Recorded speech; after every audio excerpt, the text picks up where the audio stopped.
So let's just see how we can create asynchronous action creator in React Redux. So to create the asynchronous action creator, we can use the Redux Thunk. So this is a middleware. That means this will sit between the dispatch and the reducer. So whenever we dispatch some action, the Thunk will intercept the action, and here we can handle the asynchronous logic before passing the action to the reducer. So the Thunk will let us delay the dispatch of an action, or even we can dispatch only if certain conditions are met. So here we can perform asynchronous operations, like we can perform API calls to one network, and also we can dispatch actions conditionally based on the result of those operations. So previously we have created the state, the actions, the action creators, and also we have defined the reducer.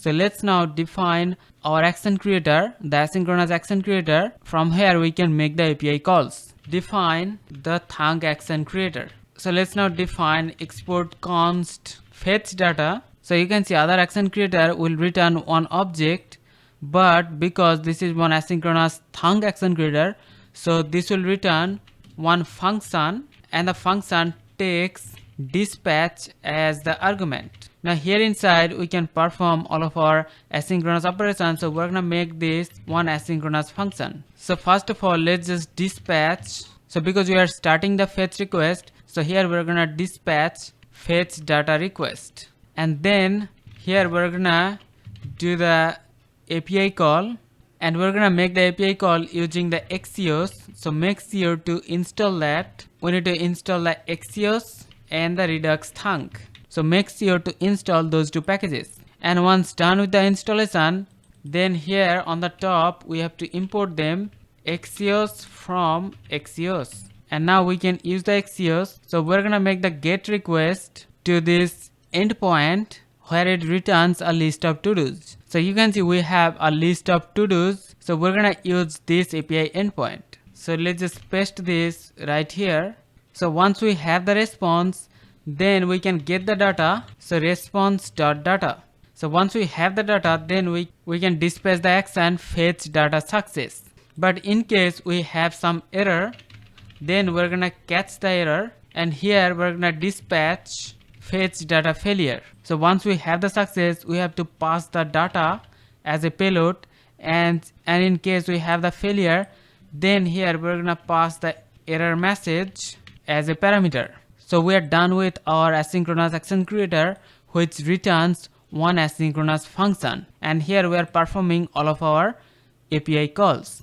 Now we have to create the store using the Thunk middleware. So first of all, we have to import create store and apply middleware from Redux. Then we have to import Thunk from the Redux Thunk. So we're gonna create the store. So as a first argument, we have to pass the reducer, and as a second argument, we're gonna apply the middleware, and here we're gonna pass the Thunk. So whenever we have action, the Thunk will intercept the action first, and after that it will pass the action to this reducer. And let's now export our store. So export default store. So we are done with creating our store. Now here in the app.js, we're gonna create one button. So on click of this button, we wanted to show the data that we fetch from this API. So first of all, we need to import the use dispatch and the use selector, so that we can dispatch action on click of this button, and also we can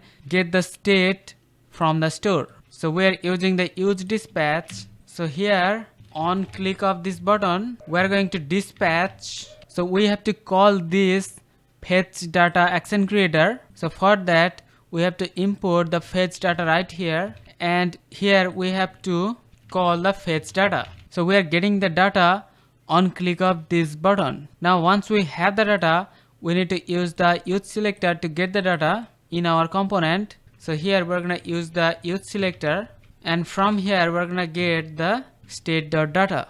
So we are having the data from the store. Let's now show this in a list item. So we're gonna use the ordered list, and inside that we're gonna render all of our data. So we're gonna use data.map. So for each to do, we're going to return one list item, and inside that we are going to render the title of the to do. So to do dot title. So here you can see we have the get to dos button. So whenever we click on this, we are making the API request and we are getting all the to dos, and we are printing all the title of the to dos in a list item. So this is the way we can define asynchronous action creator using the Redux Thunk, and we can make asynchronous API calls in React Redux. So hope you understand about Redux Thunk. See you in the next one. Take care.